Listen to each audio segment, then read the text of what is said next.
मैं समझती हूँ कि समाजवादी पार्टी बहुत मजबूती से मैनपुरी लड़ रही है और लोगों का सहयोग, प्यार और साथ मिल रहा है।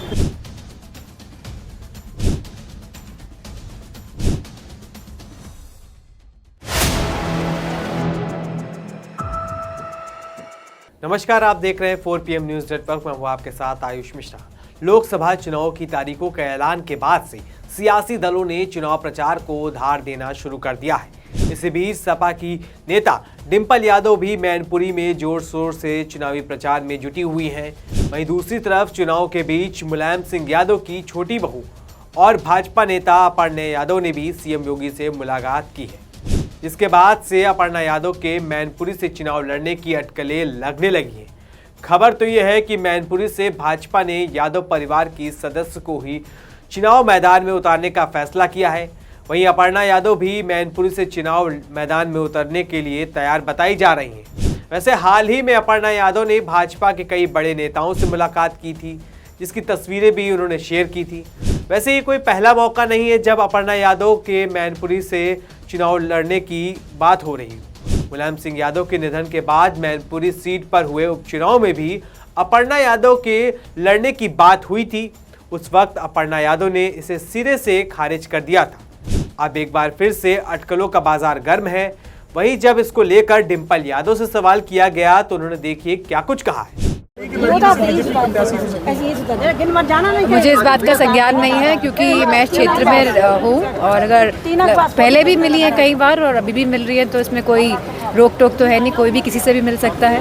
और अगर बीजेपी की प्रत्याशी के रूप में अगर मैनपुरी में उपस्थित है तो कैसी राजनीति? मैं समझती हूँ कि समाजवादी पार्टी बहुत मजबूती से मैनपुरी लड़ रही है और लोगों का सहयोग, प्यार और साथ मिल रहा है। जेडीयू ने एक बड़ा अजीब सा बयान दिया है चुनाव में इलेक्ट्रॉनिक बॉन्ड को लेकर के। उन्होंने कहा है कि कोई एक व्यक्ति आया था और मेरे कार्यालय में एक लिफाफा दे गया था और जब हमने उस लिफाफे को खोला तो 10 करोड़ का बॉन्ड निकला। ये तो जेडीयू का मामला है और जैसे कि जो भी इलेक्ट्रल बॉन्ड को लेके सच्चाई सामने आनी चाहिए कि जो भाजपा सरकार है, जो भी पार्टी से जिन्होंने चंदा लिया है इलेक्ट्रल बॉन्ड का सिस्टम लेके कौन आया था, सबसे पहले सवाल तो इस बात का उठता है।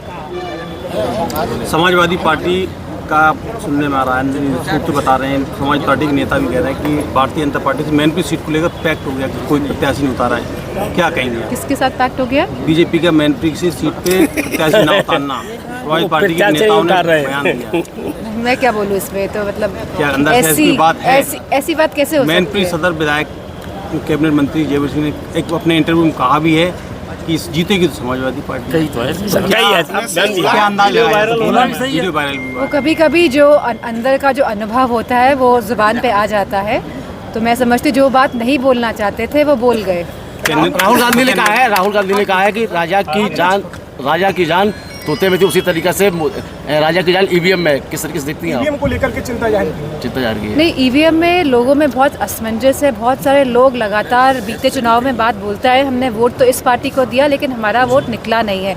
तो एक तरह की क्लैरिटी होनी चाहिए। भले ही ईवीएम सही हो तो भी लोग चाहते हैं, गाँव के लोग चाहते हैं, शहरी लोग चाहते हैं कि बैलेट पेपर से ही चुनाव हो। जितने भी देश हैं पूरी दुनिया में सब जगह बैलेट पेपर से ही चुनाव हो रहे हैं। ईवीएम आई थी, उसके बाद वापस लोग बैलेट पेपर पे गए हैं क्योंकि लोगों के मन में कहीं ना कहीं एक शंका का भाव है कि ईवीएम में वोट डालने पे जिनको हम वोट डालते हैं उनको वोट नहीं मिलता है। मैनपुरी में कन्नौज जैसी पुनरावृत्ति तो नहीं होगी निर्विरोध निर्वाचन में हो? आप फिर वही सवाल कर रहे हैं। वो नेक्स्ट करो। जी, बस समय ले रहे हैं कुछ विरोधी पार्टियां, तो कोई ज़रूर इसमें उनके मन में किसी तरह की शंका होगी, इस वजह से इतना समय लिया जा रहा है। इलेक्ट्रो बॉन्ड को लेकर सीबीआई ने सुप्रीम कोर्ट ने फटकार लगाई कि सही डाटा नहीं दिया, सही आंकड़ा नहीं दिया। सीबीआई ने क्या? एसबीआई को फटकार लगाई है सुप्रीम कोर्ट ने। मैं चाहती हूँ कि सुप्रीम कोर्ट का अगर इसी तरह का इंटरफेरेंस रहेगा तो बहुत सारी चीज़ें जो हैं वो लाइन पे आएंगी। जो अभी सब अव्यवस्था दिख रही है हर एक स्टेप में, मैं समझती हूँ कि सुप्रीम कोर्ट जिस तरह का मेयर वाला चुनाव भी हुआ था पंजाब का, अगर सुप्रीम कोर्ट इंटरफेयर नहीं करता तो हमारे जानने वाले बीजेपी के बहुत सारे सांसद हैं, उन्होंने कहा था जीते तो हम ही हैं मेयर का चुनाव। तो इस तरह से गलत तरीके से चुनाव जीतना सही बात नहीं है एक लोकतंत्र के लिए। वहीं डिंपल यादव पूरे दमखम के साथ चुनावी प्रचार में लगी हुई हैं। इस दौरान अखिलेश यादव की बेटी अदिति यादव को मैनपुरी में अपनी मां डिंपल यादव के साथ देखा गया। वो कुछ महिला कार्यकर्ताओं के साथ बैठी हुई नजर आई। ये पहला मौका था जब उन्हें चुनाव प्रचार के दौरान देखा गया। वहीं अगर हम मैनपुरी लोकसभा सीट की बात करें तो डिंपल यादव को सपा ने यहां से दूसरी बार टिकट दिया है। मुलायम सिंह यादव के निधन के बाद डिंपल यादव ने इस सीट पर उपचुनाव जीता था। हालांकि उपचुनाव के प्रदर्शन को दोहराना डिंपल के लिए आसान नहीं होगा। मैनपुरी के लोगों ने ही मुलायम सिंह यादव को पहली बार संसद में भेजा था। इसके बाद से लगातार सपा के उम्मीदवार इस सीट से जीतते आ रहे हैं। इस सीट से तेज प्रताप और धर्मेंद्र यादव भी सांसद रह चुके हैं। मैनपुरी लोकसभा सीट के समीकरण पर बात करें, मैनपुरी लोकसभा सीट में कुल 5 विधानसभा सीटें आती हैं।